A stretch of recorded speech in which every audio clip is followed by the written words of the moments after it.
ಪ್ರಕಟಣೆ 2ನೇ ಅಧ್ಯಾಯ. ಕರ್ತನಾದ ಯೇಸು 7 ಸಭೆಗಳ ದೂತರಿಗೆ ಬರೆಸಿದ ಪತ್ರಿಕೆಗಳು. ಎಫೆಸದಲ್ಲಿರುವ ಸಭೆಯ ದೂತನಿಗೆ ಬರೆ.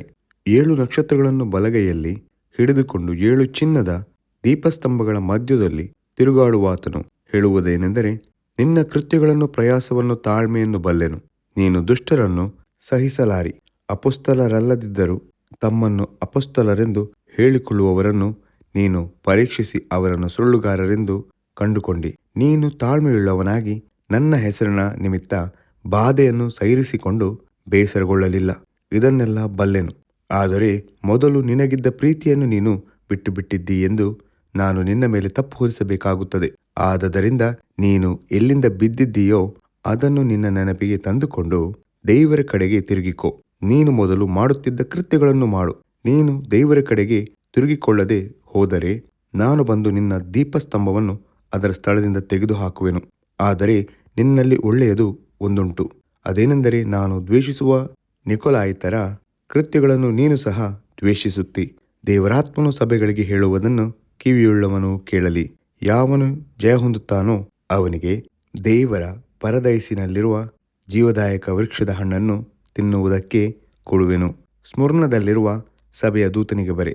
ಸತ್ತವನಾಗಿದ್ದು ಜೀವಿತನಾಗಿ ಬಂದ ಆದ್ಯಂತನು ಹೇಳುವುದೇನೆಂದರೆ, ನಾನು ನಿನ್ನ ಸಂಕಟವನ್ನು, ನಿನ್ನ ಬಡತನವನ್ನು ಬಲ್ಲೆನು. ಆದರೂ ನೀನು ಐಶ್ವರ್ಯವಂತನೇ. ಇದಲ್ಲದೆ ತಮ್ಮನ್ನು ಯಹೂದ್ಯರೆಂದು ಹೇಳಿಕೊಳ್ಳುವವರು ನಿನ್ನ ವಿಷಯವಾಗಿ ದೂಷಿಸುವುದನ್ನು ಬಲ್ಲೆನು. ಅವರು ಯಹೂದ್ಯರಲ್ಲ, ಸೈತಾನನ ಸಮಾಜದವರಾಗಿದ್ದಾರೆ. ನಿನಗೆ ಸಂಭವಿಸುವುದಕ್ಕಿರುವ ಬಾಧೆಗಳಿಗೆ ಹೆದರಬೇಡ.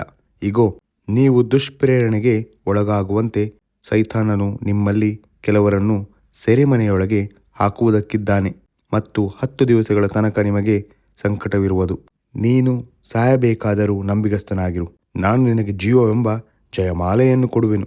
ದೇವರಾತ್ಮನು ಸಭೆಗಳಿಗೆ ಹೇಳುವುದನ್ನು ಕಿವಿಯುಳ್ಳವನು ಕೇಳಲಿ. ಜಯ ಹೊಂದುವವನಿಗೆ 2ನೆಯ ಮರಣದಿಂದ ಕೇಡಾಗುವುದೇ ಇಲ್ಲ. ಪೆರ್ಗಮದಲ್ಲಿರುವ ಸಭೆಯ ದೂತನಿಗೆ ಬರೆ. ಹದವಾದ ಇಬ್ಬಾಯಿ ಕತ್ತಿಯನ್ನು ಹಿಡಿದಾತನು ಹೇಳುವುದೇನೆಂದರೆ, ನೀನು ವಾಸಮಾಡುವ ಸ್ಥಳವನ್ನು ಬಲ್ಲೆನು. ಅದು ಸೈತಾನನ ಸಿಂಹಾಸನವಿರುವ ಸ್ಥಳವಾಗಿದೆ. ನೀನು ನನ್ನ ಹೆಸರನ್ನು ಬಿಡದೇ ಹಿಡಿದುಕೊಂಡಿದ್ದಿ. ನೀನು ಇರುವ ಸೈತಾನನ ನಿವಾಸದಲ್ಲಿ ನನಗೆ ನಂಬಿಗಸ್ತನೂ ಸಾಕ್ಷಿಯೂ ಆದ ಅಂತಿಪನು ಕೊಲ್ಲಲ್ಪಟ್ಟ ದಿನಗಳಲ್ಲಿಯಾದರೂ ನನ್ನಲ್ಲಿಟ್ಟಿರುವ ನಂಬಿಕೆಯನ್ನು ನೀನು ಮರೆಮಾಡಲಿಲ್ಲ.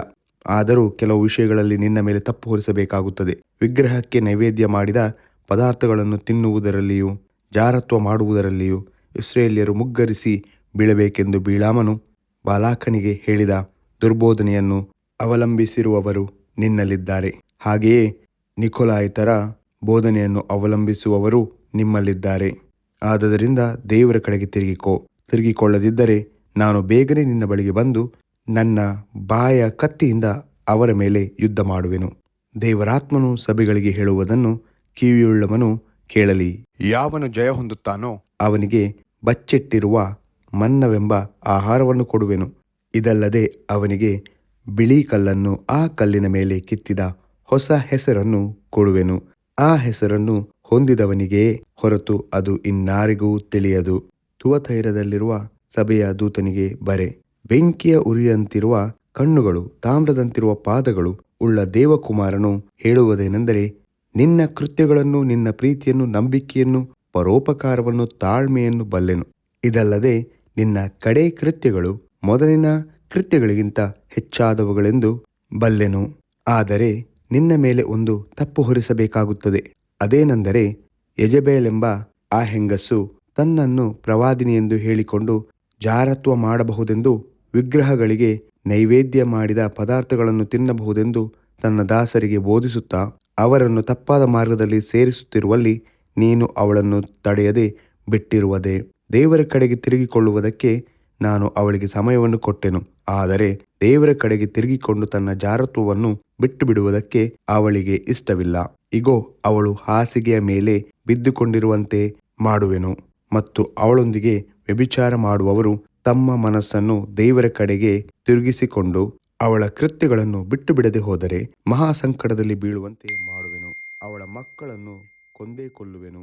ಆಗ ನಾನು ಮನುಷ್ಯರ ಅಂತರೇಂದ್ರಿಯವನ್ನು, ಹೃದಯವನ್ನು ಪರೀಕ್ಷಿಸುವವನಾಗಿದ್ದೇನೆಂಬುದು ಎಲ್ಲ ಸಭೆಗಳಿಗೆ ಗೊತ್ತಾಗುವುದು. ನಿಮ್ಮಲ್ಲಿ ಪ್ರತಿಯೊಬ್ಬನಿಗೆ ಅವನವನ ಕೃತ್ಯಗಳಿಗೆ ತಕ್ಕ ಹಾಗೆ ಪ್ರತಿಫಲ ಕೊಡುವೆನು.